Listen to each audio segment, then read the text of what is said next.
Assalamualaikum siswa kelas 11 MIPA. Kita lanjut materi termo kita dengan menentukan besarnya perubahan entalpi suatu reaksi. Semoga kalian masih tetap semangat belajar ya. Penentuan besarnya perubahan entalpi reaksi suatu reaksi itu dapat dilakukan dengan 4 cara. Yang pertama, berdasarkan percobaan dan prosesnya disebut dengan kalorimetri. Yang kedua, dengan menggunakan hukum Hess. Yang ketiga, dengan menggunakan rumus delta H pembentukan standar. Dan yang keempat, perubahan entalpi reaksi bisa diukur, bisa dihitung dengan rumus energi ikatan. Sekarang, sebelum kita membahas satu persatu keempat cara di atas, kita bahas dulu tentang satuan energi. Satuan energi yang dipakai dalam termokimia dan juga dalam fisika itu adalah kalori atau joule. Nah, bagaimana hubungan kalori dengan joule? Ternyata 1 kalori itu sama dengan 4,184 joule. Kalau begitu, apa yang dimaksud dengan 1 kalori? Kamu catat ya, ibu bicara saja, tidak menulis di papan. 1 kalori didefinisikan sebagai besarnya energi yang diperlukan untuk menaikkan 1 derajat. Untuk menaikkan suhu 1 derajat Kelvin atau derajat Celcius setiap 1 gram air. Nah, jadi satuannya adalah kalori per gram derajat Celcius atau bisa juga kalori per gram Kelvin.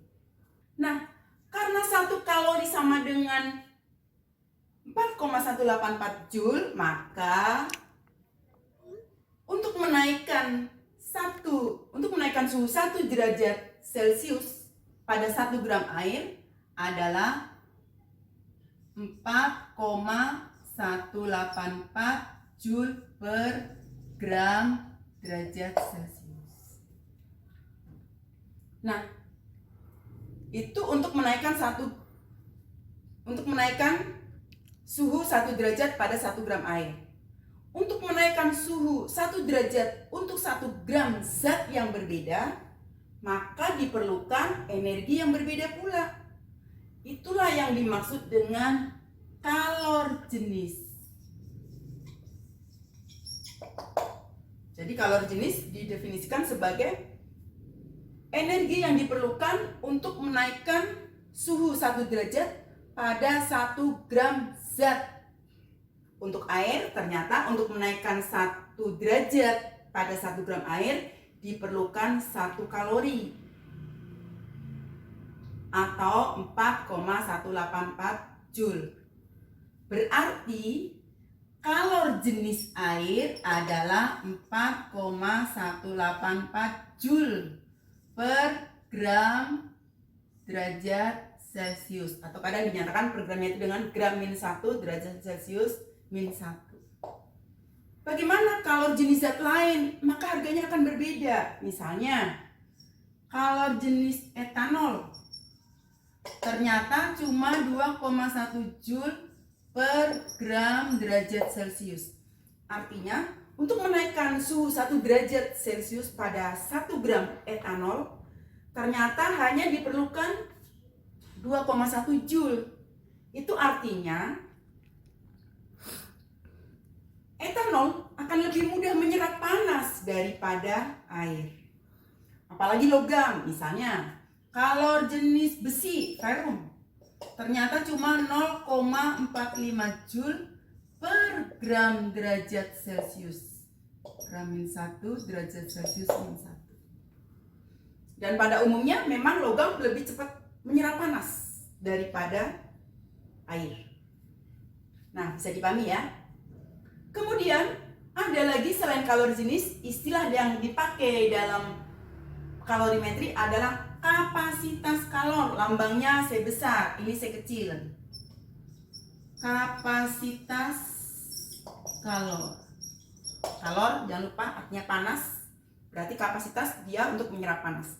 Kapasitas kalor didefinisikan sebagai besarnya kalor yang diserap oleh suatu benda untuk setiap kenaikan 1 derajat Celcius. Misalnya kapasitas kalor suatu kalorimeter 90 Joule per derajat Celcius. Sekarang kita lanjut bahasan kita dengan menentukan besarnya perubahan entalpi reaksi berdasarkan percobaan dan disebut juga dengan kalorimetri. Kita mulai dari yang pertama ya. Nah, alat yang digunakan untuk menghitung besarnya perubahan entalpi reaksi berdasarkan percobaan, alatnya disebut dengan kalorimeter. Dan inilah bagan dari kalorimeter. Jadi kalau dilihat ini ada suatu wadah yang terbentuk dari 2 lapis ya. Kemudian antara 2 lapis itu ada ruang hampa. Adanya ruang hampa itu menunjukkan berarti pada kalorimeter bekerja dengan sistem adiabatik atau sistem terisolasi. Kemudian dalam kalorimeter itu harus ada termometer untuk mengukur perubahan suhu yang terjadi. Kemudian ada pengaduk. Prinsip dari kalorimeter adalah asas Planck, yang pada prinsipnya adalah sama dengan hukum ke-0 termodinamika yang menyatakan bahwa kalor atau panas akan mengalir dari suhu yang lebih tinggi ke suhu yang lebih rendah. Jadi kalor akan mengalir, akan dilepas dari suhu yang lebih tinggi dan akan diterima oleh suhu yang lebih rendah dengan harga yang sama. Artinya kalau yang tinggi melepas sejumlah X, maka yang terima juga sejumlah X. Dan sebaliknya.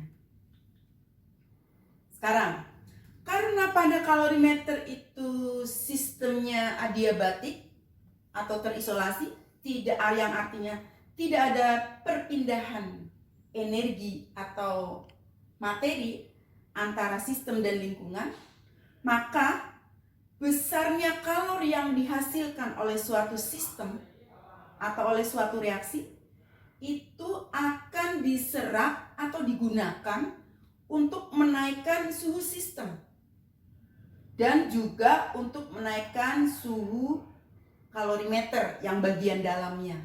Berarti Q yang dilepas oleh sistem adalah besarnya kalor yang digunakan untuk menaikkan suhu, yaitu M kali C kali delta T larutan, dan besarnya kalor yang diserap oleh kalorimeter, yaitu sesuai dengan kapasitas kalornya kali perubahan suhu. Nah, kalau misalnya biasanya kalorimeter itu dipakai untuk menghitung delta H netralisasi. Jadi misalnya kita ukur dulu, ada 50 mili larutan NaOH 1 molar. Kemudian di gelas yang kedua kita isi 50 mili larutan HCl 1 molar. Maka kedua larutan ini kita ukur dulu suhunya. Misalnya NaOH-nya suhunya 25 derajat Celcius. HCl-nya misalnya suhunya 27 derajat Celcius. Maka T awalnya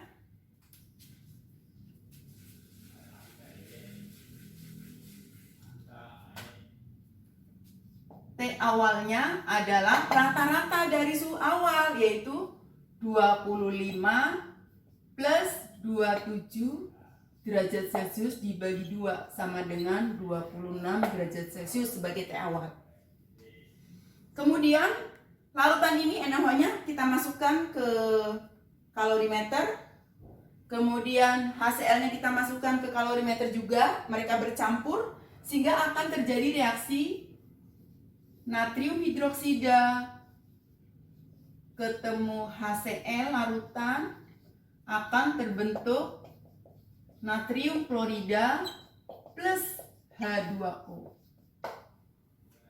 Nah, ternyata setelah natrium hidroksida dicampur dengan asam klorida, termometernya menunjukkan kenaikan suhu. Misalnya, suhu akhirnya menunjukkan angka 34 derajat Celcius.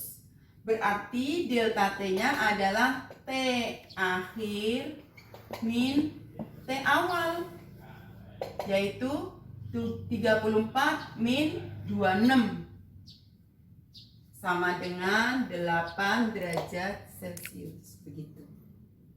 Nah, sekarang berapa Ki yang dilepas oleh suatu sistem atau suatu reaksi adalah besarnya kenaikan suhu larutan ditambah besarnya kenaikan suhu kalorimeter atau wadahnya.